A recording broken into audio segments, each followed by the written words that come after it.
So, hi everyone, welcome to the regional final Europe. So first of all, congratulations and thanks for being in the competition and the program.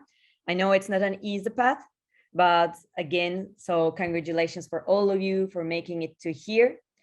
And I'll just want to do a bit of an introduction how it will work out for all of us. So first of all, let me introduce myself. My name is İçten, and I will be the moderator of this Adaptance and Resilience presentation group.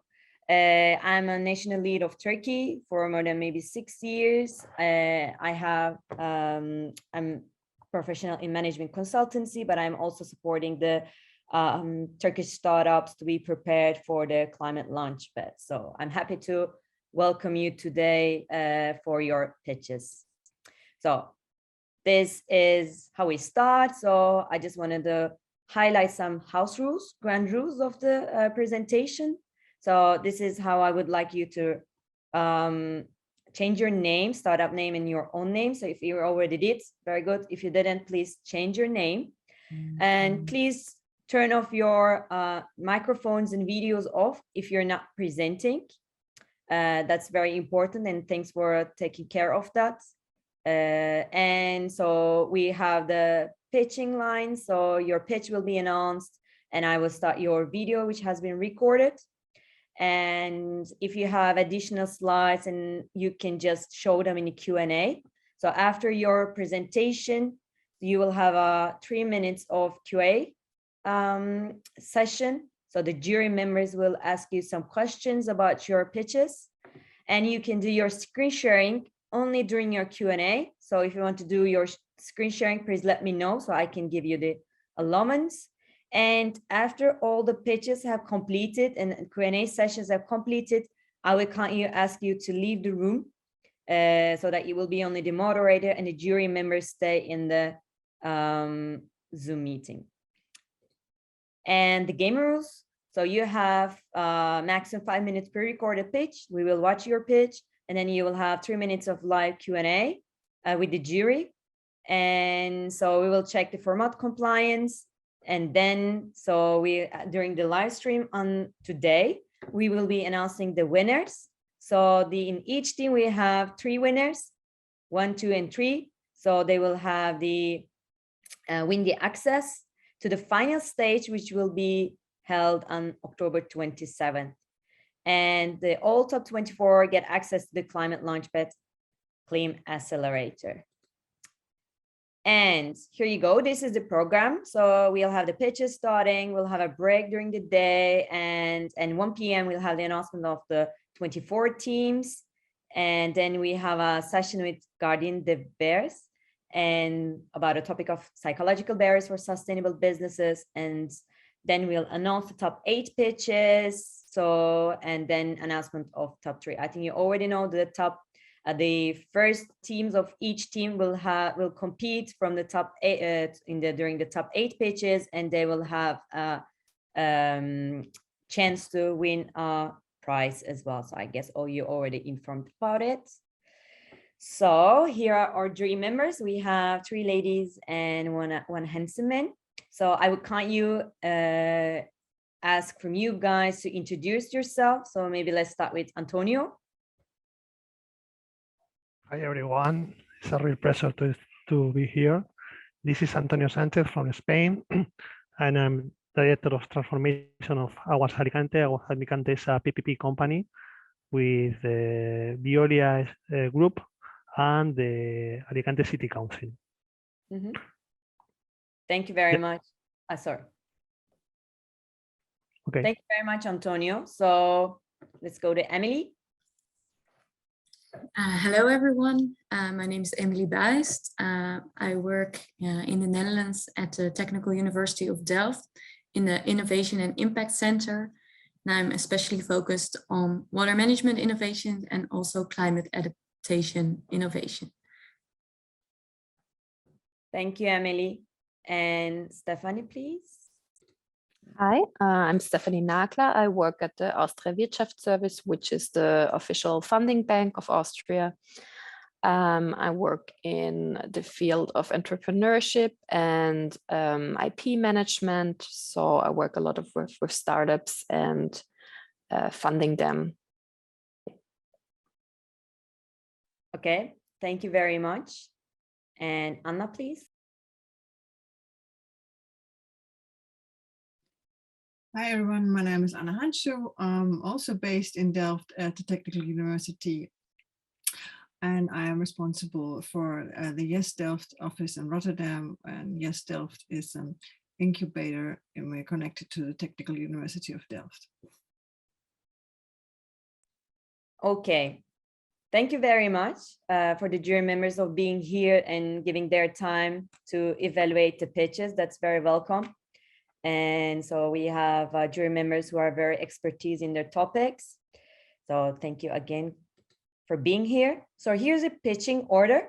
So we'll start with the Climate Guardians, and then we start with Carbon Smart, Recepta, from Scent to Green.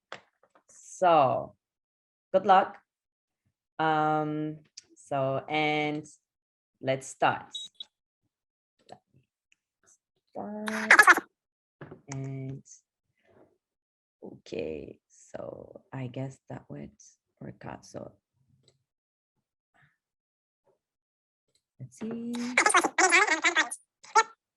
I don't think that really works out in the presentation. I will just start from here. So. Hi, thanks for watching. My name is Ale and I'm with Climate Guardians.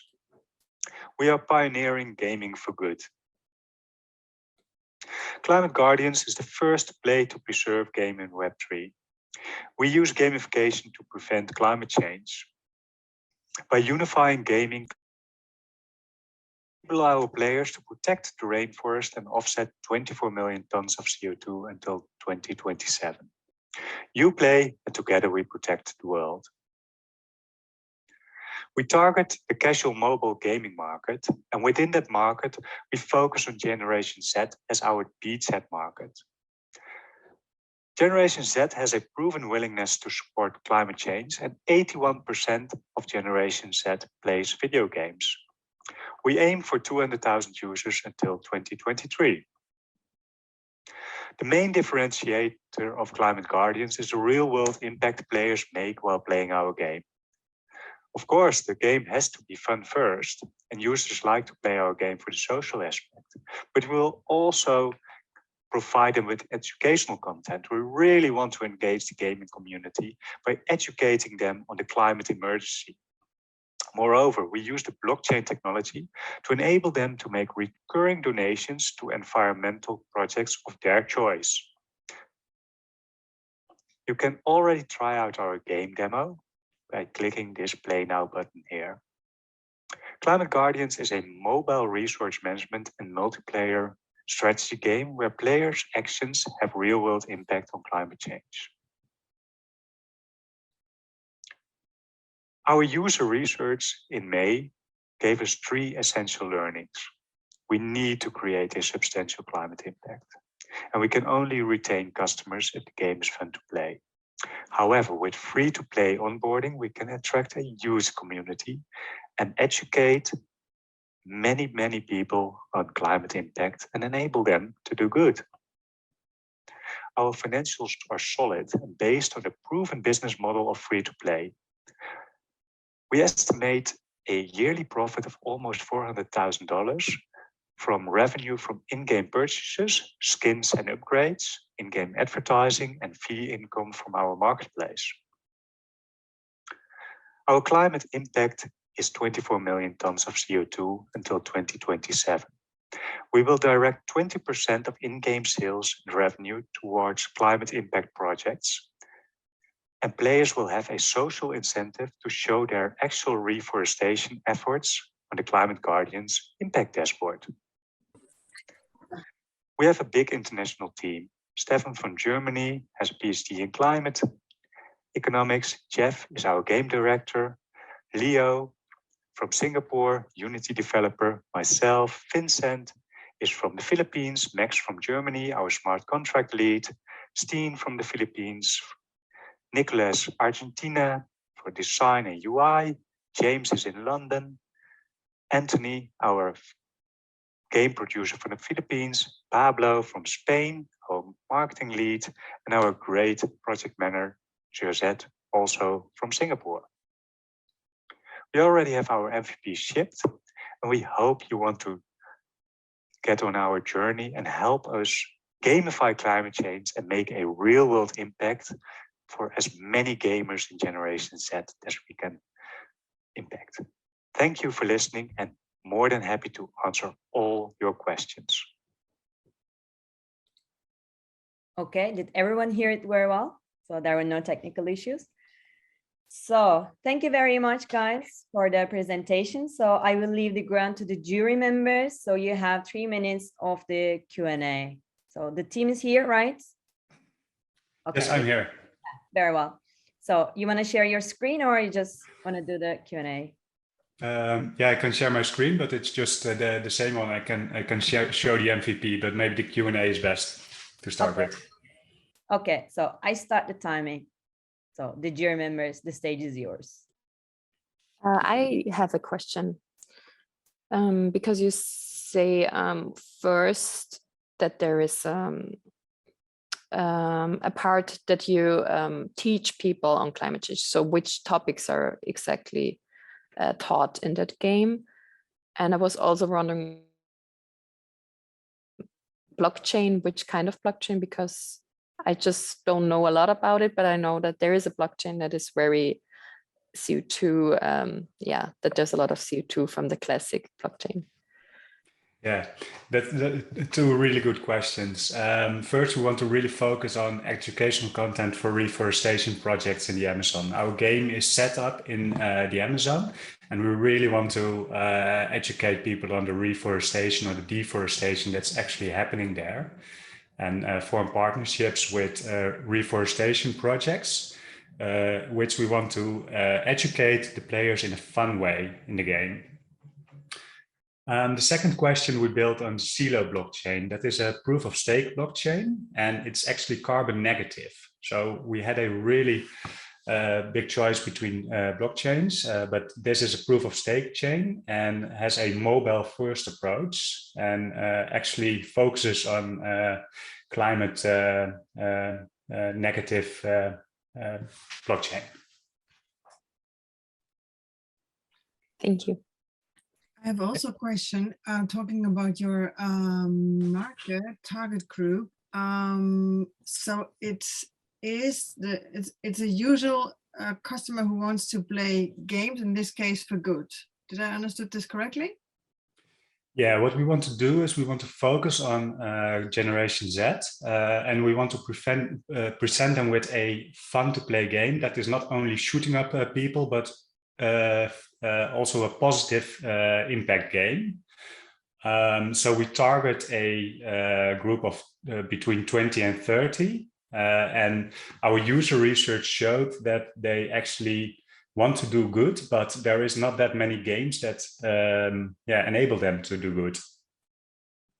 Okay, and another question connecting that, did you already consider just develop this sort of game for an earlier stage?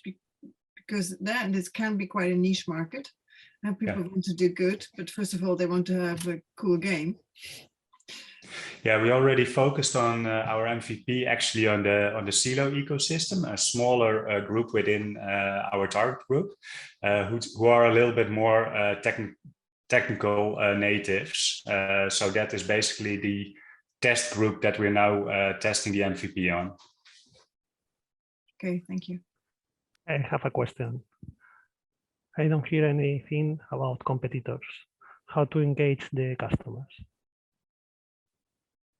Yeah, that's a good one. That didn't fit in our presentation there, but there are different competitors in the market. Climate impact gaming is picking up, and especially in Web3, there are several projects like Seeds.io and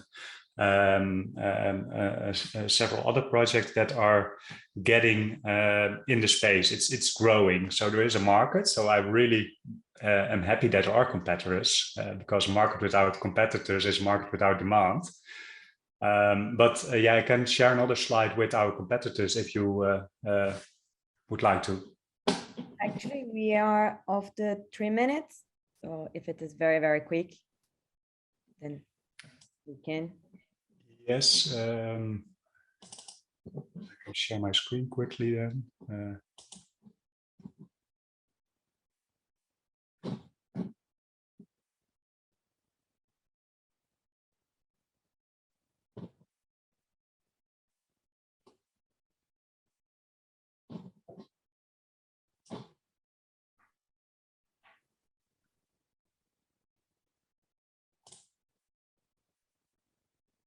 Oh, you can see my screen now? No, I cannot. Ah, there you go.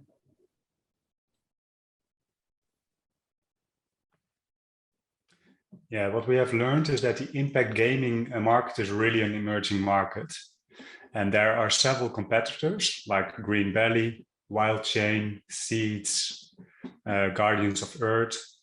And they basically all transform the play to earn business model, which is not a really good business model, to something that is really sustainable. And that is also what we are looking to do, is really make a sustainable business model out of combining free to play with blockchain technology instead of the play to earn business model that was in blockchain.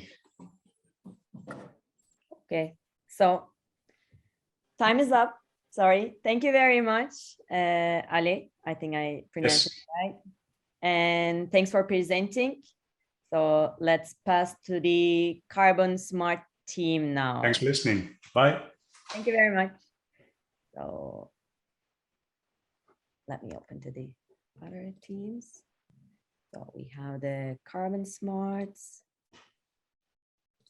And so we have the Carbon Smart team here. Yes, sure.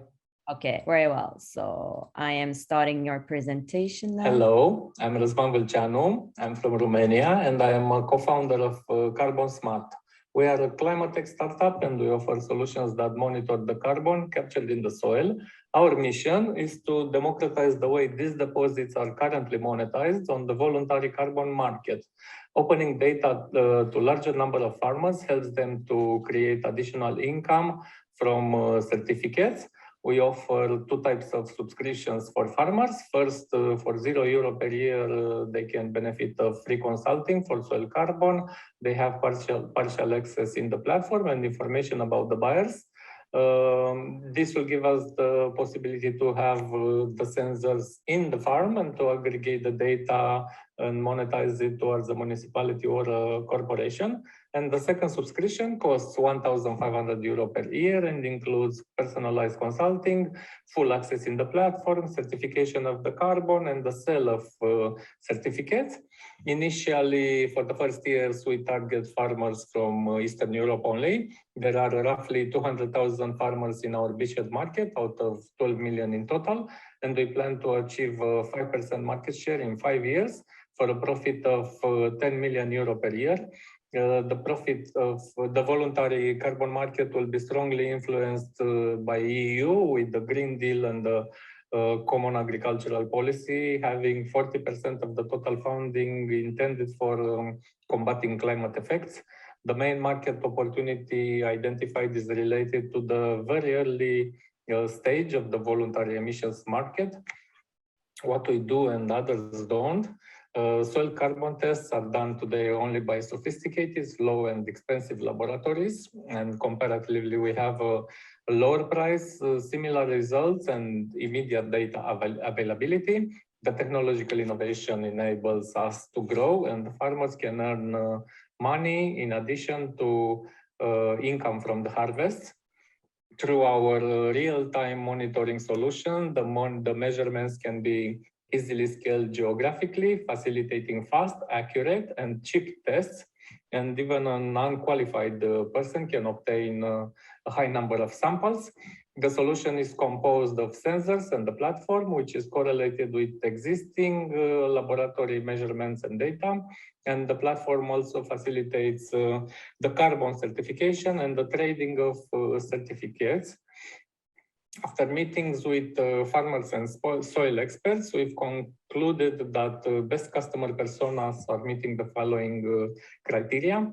Location, initially only 7 counties from Romania, only cultivated land is eligible, must cultivate only specific plants, practice changes from chemical to regenerative agriculture. They have no other ongoing carbon programs, and they have ownership and history of the land, and they can keep the records. For the next 5 years, we plan to sell to 10,000 customers with 2,500 euro cost per customer and revenue of 7,500 euro income from customer. In general, agroforestry stores over 40 tons of carbon per hectare, and we target an agricultural area of 12.5 million hectares. At a market share of 5% in 5 years means that we'll monitor the storage of 91 million tons of carbon, of CO2. Agroforestry and biochar are among the most effective methods of creating carbon sinks. They have a rapid climate impact, and more carbon in soil also means better water retention, plant growth, and food quality. We are co-founders, me and Cătălin. I am a multinational general manager. Cătălin is an engineer with experience in IT. We are in the process of recruiting a CFO with experience in capital sequestration projects. And among our advisors are the ecosystem of Black Sea Climate Accelerator powered by Climate-KIC. And in conclusion, our vision is to democratize how carbon deposits are currently measured and monetized. We dream to grow an international distribution team and to become part of the industry standard. We thank you, and if you wish to support us in this pioneering, any feedback matters. We thank to the organizers, mentors, and the jury. Thank you. We are here for questions. Okay. Thank you for the Carbon Smart team. And if they're ready, I will leave the stage to the jury members. Your time just started. Yes, please. May I start with a question? What is the problem you're trying to solve?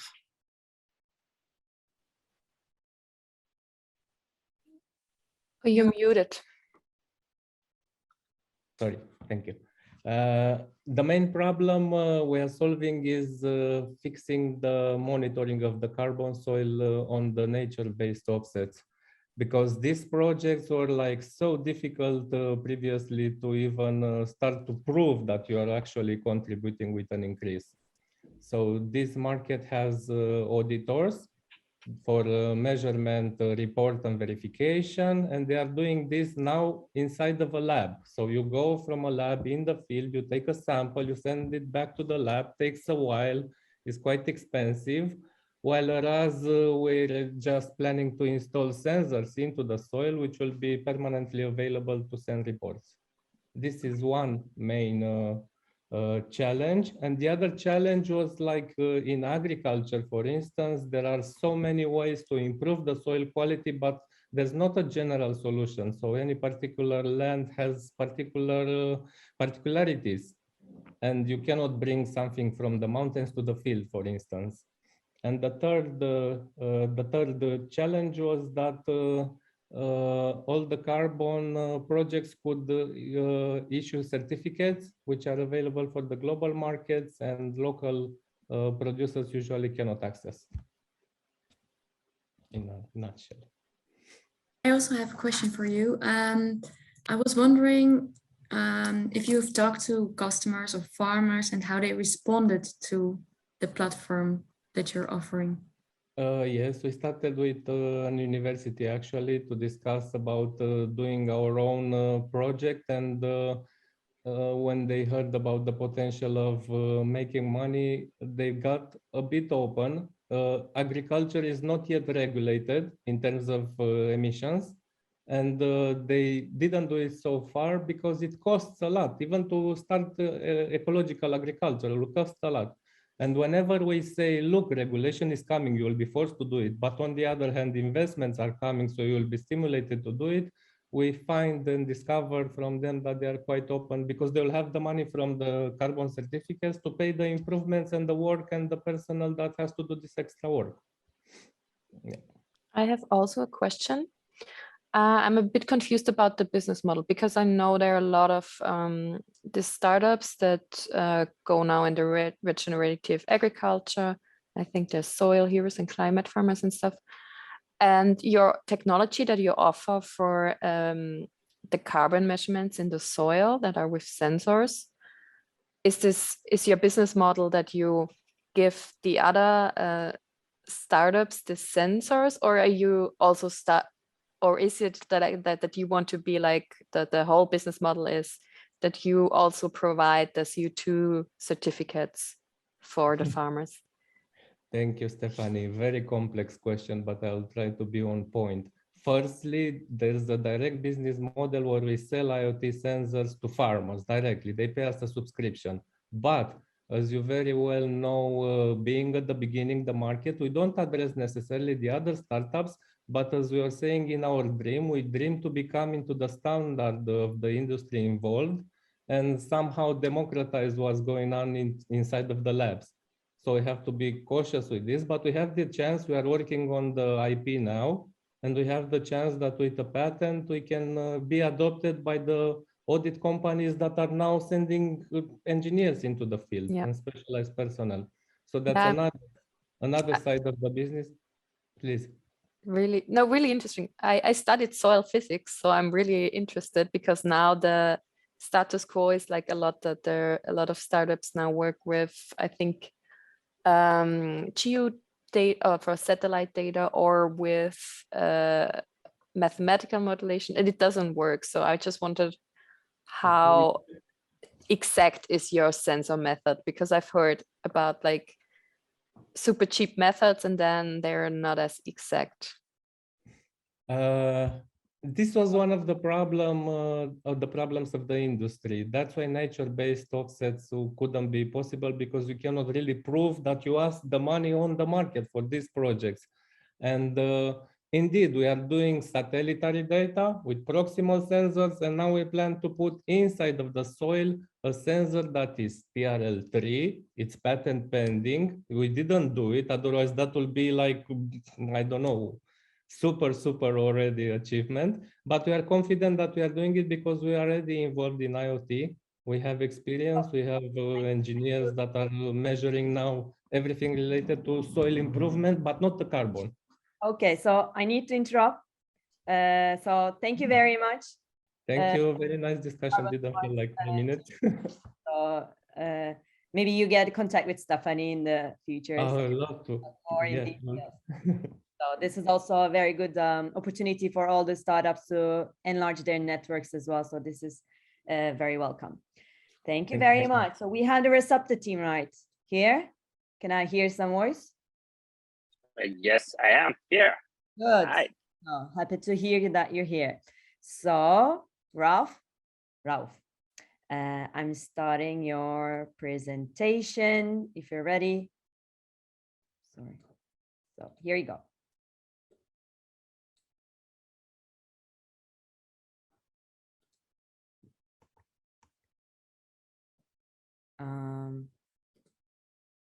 Second. Format is not supported. So let's see if I can play it from here. Why that happened? I don't know. Let's start from here. Hi, I'm Ralph, founder and CEO of Recepta, smart receipt management app that. Hi, I'm Ralph, founder and CEO of Recepta, smart receipt management app that automates creation and collection all digital receipts in one platform automatically. And we are backed by NVIDIA Inception Program, EBRD, and Plug and Play. We are also the winner of the Technofest 2022. So it's obvious that trash bins are full of paper receipts, and paper receipts are likely to get lost or misplaced. So we are replacing traditional paper receipts with smart digital receipts with 15-minute integration to the current PIS terminal with no need to get a new device or ERP integration. And Recepta just provides these receipts automatically as soon as you make the payment. And receipts goes directly to the mobile app. So merchants currently pay 2.5 billion for paper receipts, and we are targeting to get the 20% of the market, as we are the only solution provider, all-in-one solution provider, and we do hold the patent for this solution. So every year we cut 180 million trees to make paper receipts. With Recepta, we will save all these trees, and we will help merchants to reduce significant amount of carbon footprint, and we will basically move them to ESG for 10 times less than what they pay for paper receipts. And customers will access all their receipts in one platform, will get more cashback from producers, and can scan and compare product price. So our products include mobile apps that makes all receipts accessible, and rewards cards as well. Analytical dashboard, which provides analytics by demographics, region, and most selling goods and most selling products. Also, we do have price check function as well. So as per our interviews with customers and Green America surveys, 89% of customers would like retailers to provide digital receipts. And out of that, 70% wants to do that just to contribute to the environment. And it's in fact that 93% of these paper receipts are non-recyclable and contains BPA. And as we will hold just 20% of the market, we are aiming to get 80 million on revenue in next 5 years. It's just basically providing 100,000 receipts a month for 200,000 customers. And our key drivers are just the product, because it's a unique solution, and the market opportunity, because still all these companies trying to reduce their carbon footprint. And currently we will save the planet just because paper receipts account for 180 million trees, 6 billion liters of oil, and 350 billion liters of water. And besides that, it emits more than 100 billion carbon footprint. And our team, I'm the founder and CEO, and Riyadh is I'm ex-Amazon and Lyft finance professional who was dealing with these receipts all the time. Riyadh and I went to high school together, and he leads the tech team basically at Recepta. Nigar, she's a certified marketing expert and leads all the marketing channels. And Samir is an ex-deputy CEO at World Bank who helps us with the strategy and investor relationship. Bye. Okay. Thank you very much, Ralph. So you have now the Q&A session. So please, Dream members, ask your questions. Sure, I'll just share my screen for now.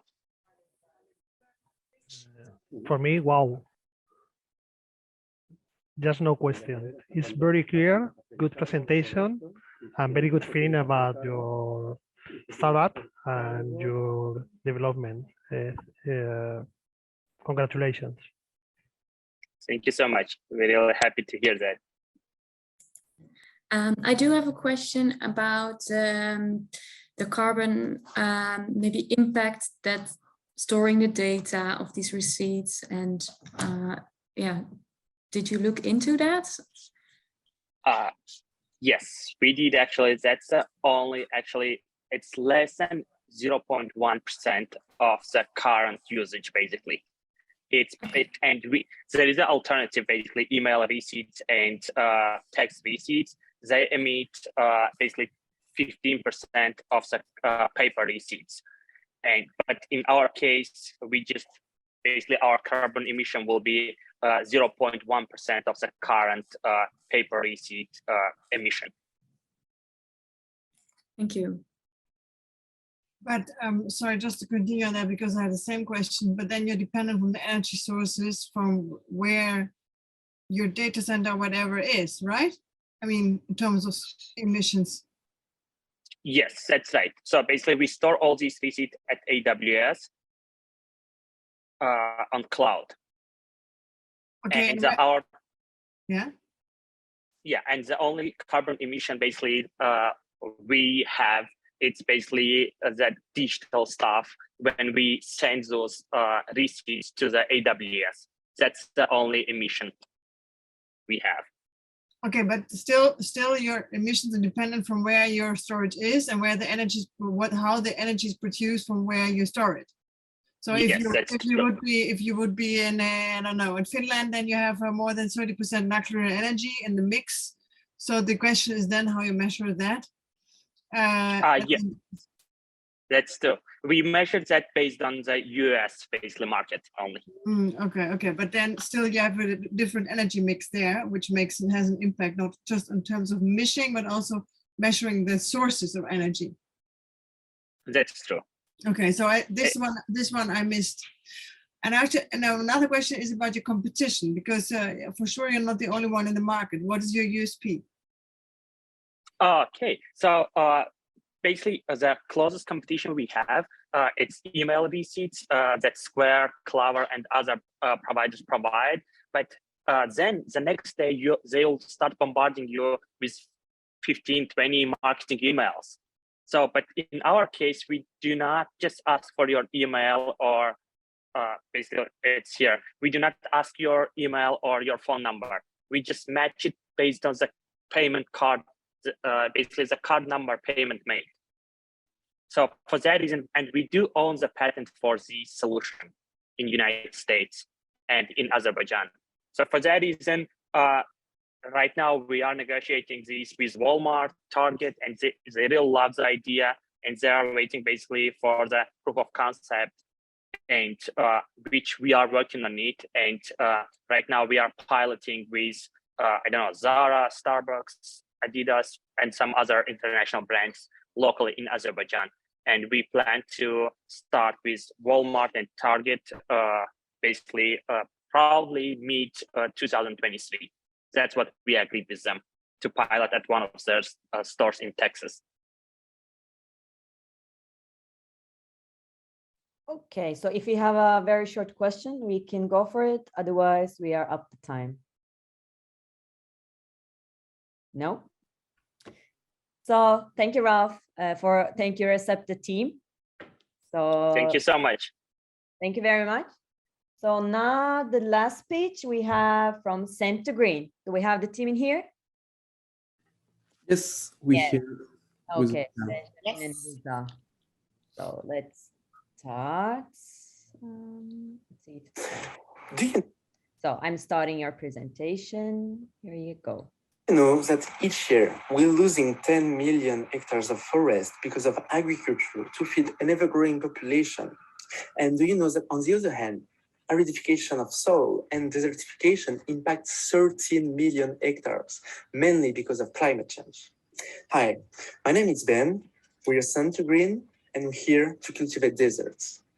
To do so, we provide our agroforestry plantation as green investment. This investment held in special purpose vehicle, a juridical entity that mandates Send to Green to set up and operate agroforestry plantation in arid environment.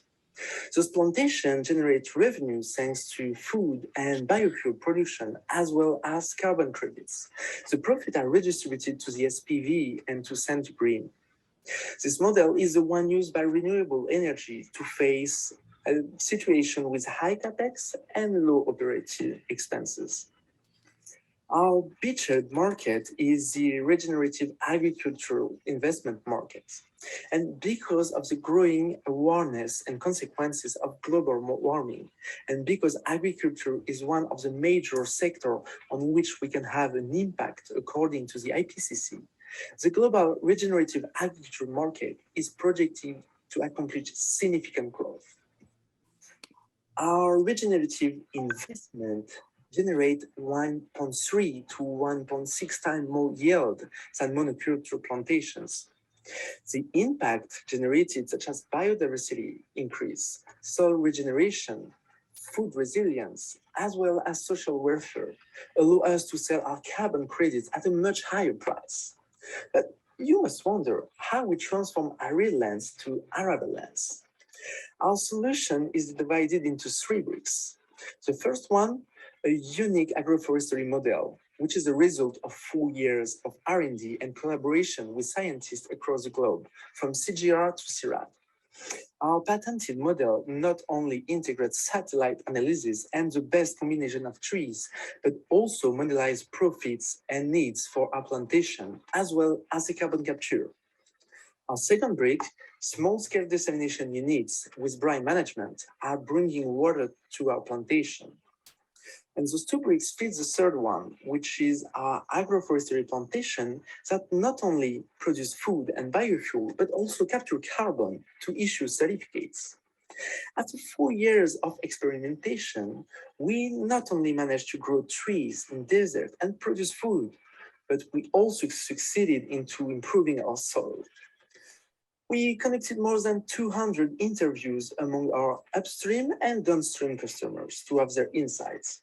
We found out that investors are looking to decarbonize their assets and are searching for multi-impact projects with good return on investment, while food wholesalers are looking to increase local product and food resilience in their arid country, as you can see in the news.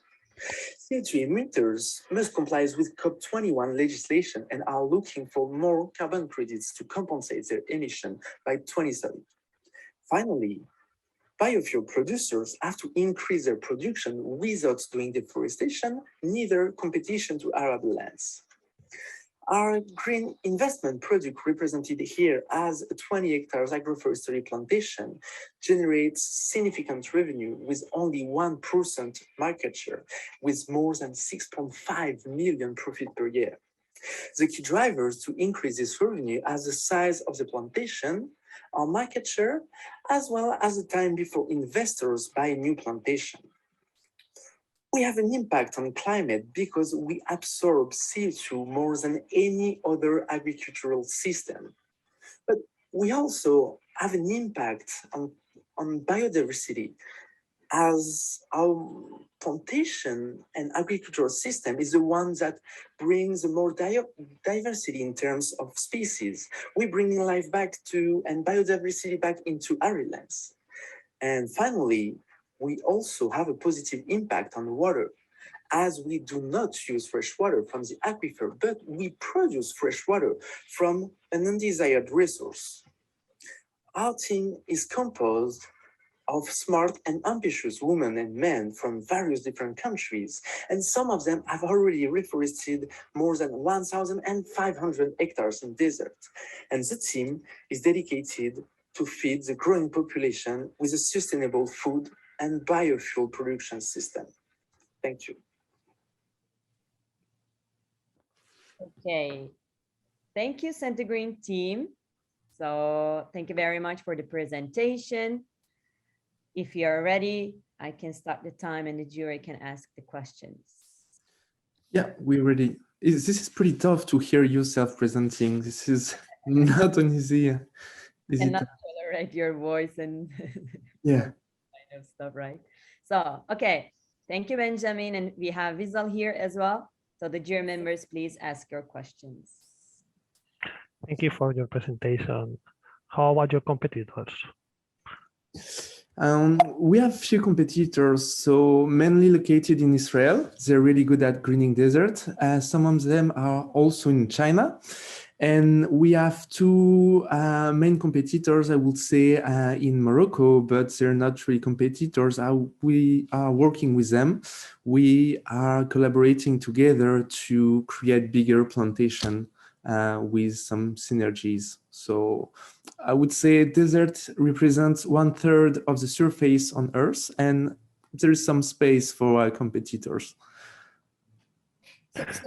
Really, really. Sorry, can you just elaborate in 1-2 seconds again what the method is, what the tech is? Because apparently, I mean, making desert green is a huge issue, not only in the south of this planet. So can you just elaborate this, because apparently I didn't understand or. So we have a solution divided in 3 bricks. So first, we need to know which tree we can plant, which plants we need to combine to have the best yield. And this is the job of Wissal, that is as magician of plants and trees. So this is the agroforestry model. Then we need to bring water. To bring water, we're using desalination unit, small scale with powered with solar panel. And those 2 bricks feed the third one, which is a plantation that we package as green investment under the SPV juridical entity.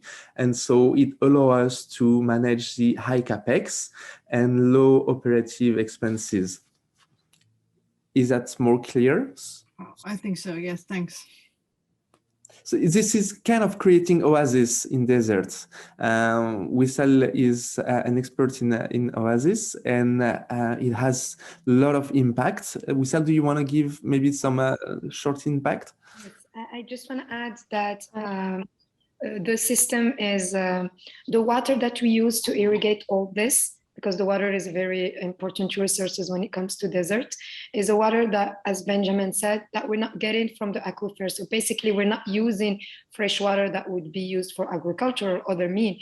We're using brackish water from that we're going to desalinate. So basically, we're making desert land into arable land, but we're not touching arable land. For the impact, I mean, it's an oasis. It's a man-made green part of the desert. And I mean, the impacts are amazing when it comes to biodiversity, when it comes to the desertification. It's a barrier for desertification. It adds humidity into the soil, and it can restore the water cycle. I mean, on a very small scale. And then another question, how dependent are you then on, I mean, basically having rain? Because then you're in a region where it's just no supply. And I mean, I'm in the Netherlands, but even here we had no rain for half a year. And still now it's a really low level. And I'm connected to that, wondering, this is not only about desert, this is a problem of all south of Europe. Yeah, this is also an important part of the project, is like the more tree you plant, the more precipitation you're going to have. And this is really important to understand that trees are at the center of the water cycle. Scientists have proven that starting from agroforestry plantation up to 300 hectares, you start to have an increase on precipitation because of albedo effect and evapotranspiration. So this is also something important for us. We are trying to increase locally at a small scale, let's be honest, precipitation. And to do so, we use desalination to water trees that we plant. May I add quickly that for the desalination, I'm sorry, Anna, we're using resources that is renewable. So basically, we're not using water from the aquifer, but we're using brackish water that comes from the sea. So we're not dependent on rainfall today. We want to balance that later on. But today, to start our plantation, we're using an infinite resource, which is the water from the sea. I do have another question, because I mean, I love the idea, and I think it works. They're a project that work, but I think just as a business model, I just see it's really difficult, because the projects are so expensive. And I also want to see, because you need energy to desalinize the water. You have like 5 years of being there and putting this project up, and this is not like you put it there and then it works, but it's always their problems, and you have to be there, and you have a huge research based. So I'm probably more like, is this more like better than a research project? Because I see it really difficult as a business model, but how would you respond to that? Really great question. If you not make it profitable, it's not going to be scalable, it's not going to be replicable. And this is really important point for us. This is why we worked for many years to come up with a business model that is more profitable than any other monoculture plantation.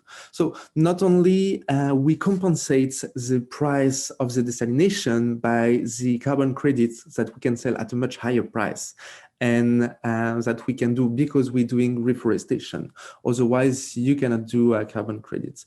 But also compared to classic monoculture plantation, where you have only one tree, we have 3 trees and intercropping yield, meaning that we produce 1.3 to 1.6 more revenues at any other classic plantation. And this is something that we've been proven because it's been like 3 years now that Wissal is cultivating the desert. And we not only manage to grow trees and food, but we produce more revenues than any other monoculture plantation per hectare. So sorry, you already have a project going on? That's, yeah. Oh, I didn't know that. That's impressive. Yeah, it was a side project at first that we launched, and Wissal is cultivating desert now since 3 years to do run test. We are working with CIRAD, CGR, as well as Total Energy to do some research on the results. And we are currently finishing a fundraising to scale up the plantation at a much larger scale. So this is something, the proof of concept has been done, and we are pretty ready to scale. Sorry, the last thing, but maybe you could check out Agrobiochal. I know it's an Austrian thing, and they are specialized also. It's a product, a hydrogel that can help for desertification. So just... Yeah, kind of biochar. I know them pretty well. Thank you for the insight. Maybe something to add. Last year, Soligel got in from Turkey, got the top 16 pitches last year. So they also have this hydrogenic, some kind of a technology that keeps the water together so that the absorption of water is kind of very effective. So I can also send you their contact number. They're also amazing. Turkey. Thank you. We're always willing to try out new and develop new techniques and new products. Thank you. Okay, so we're done with all the pitches. Can I have everybody on the screen, please? Can you turn your cameras on to see everybody else? So hi again. And thank you very much. So that was very good. A big applause to all of you. So you made your presentation. Yeah. Thank you very much. So what happens now? I would kindly ask all of you to leave the room. So it will be the jury members and me together here, evaluating your pitches and your projects. So, and it will be announced throughout the day. You already have the program, so you can watch the live stream. And yeah, thank you very much for your time and for your effort and presentation. Thank you, everyone. And nice to meet you all. Goodbye. Thank you all. Bye. Bye. Thank you. Bye-bye. Have a good day, everyone. Thank you. Thank you.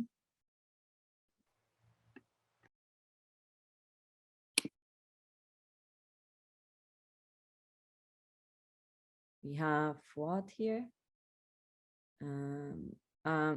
Hello, Suleiman, are you there? Yes. Can you make what? Yeah, I'm here, Ethan. Can you hear me?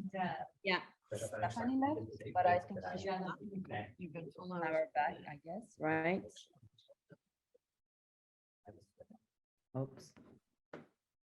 You can see what the jury members did. Yeah. So you can follow it. Okay.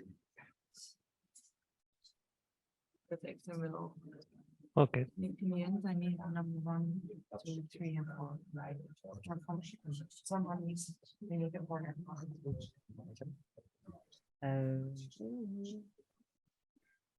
We need to have what leave, and we need to have Stephanie back.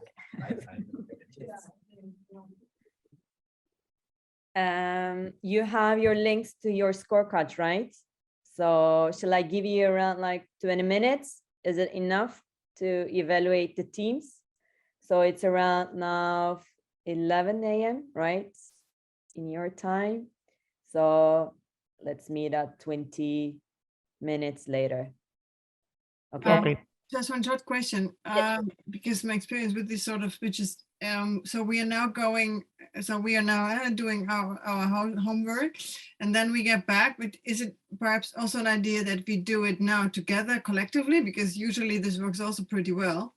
So what we do first, everybody gives their scores alone, and then after that, we can have the discussion together. All right. Okay. Okay. Then see you in 20 minutes. See you. Bye-bye.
Hello.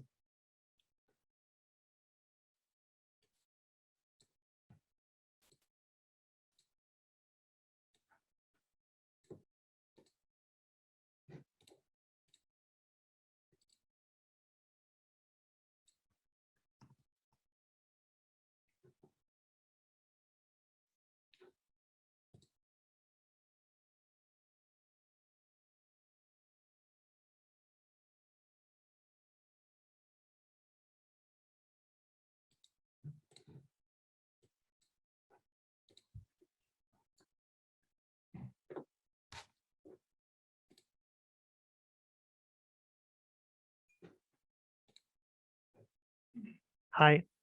Hello, Antonio. Hey, Anna. I think we lost Stephanie. She left and I don't know her contact. She just left. So, but she already did the stock scoring. I asked Suleiman to find a contact to her. But anyhow, let's start. So I guess everyone did their scoring. And so I have my responsibility is to check the technical compatibility.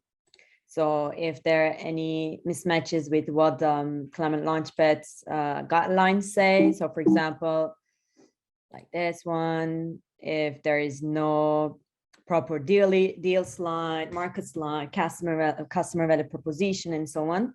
So for two teams, unfortunately, I had to put some technical minuses as well, because they don't have proper, they haven't followed the guidelines. Okay, so the result is, let's see how it looks like. So centigrade looks like it's our number 1, and Recepta is number 2, and Climate Guardians is our number 3. So Anna, they wrote your name wrong here. Sorry, I tried to change, but I cannot. So I write your name up. So what I see here is like for Antonio, you have almost the same ranking. 1 and 2 is the same. Emily, for you is 1 and 2 is the same, but then you also have the same pointing with the centigrade and the Climate Gardens. Anna, for you, yeah, the same. Centigrade is 1, and then you have the Recepta as well, so nothing different.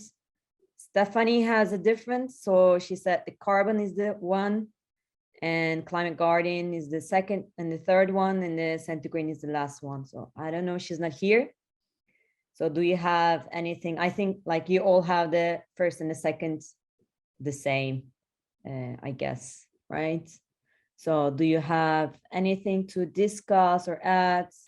Are you agree with the results, or we need to discuss anything else in this case? No, it's clear. Yeah, it's clear, right? So everybody had to. It's clear. Maybe the, like, so the first we agree, I guess, centigrade. It's straightforward. The slides are very clear. Recepta as well. And maybe the third, are we agree with the Climate Guardians or Carbon Smarts? I mean, I'm worried, worried both about their market, no? Because Carbon Smart, that's great about agricultural policy of the EU, but you don't know yet how this market will develop. And did you ever talk to a farmer? Does the farmer know that he has a problem? Yeah. So is the farmer willing to manage his whole farm plus the sensors? So this is my point. And with Climate Guardians, I would rather go for the Climate Guardians, because there is a market, even if it's a niche market.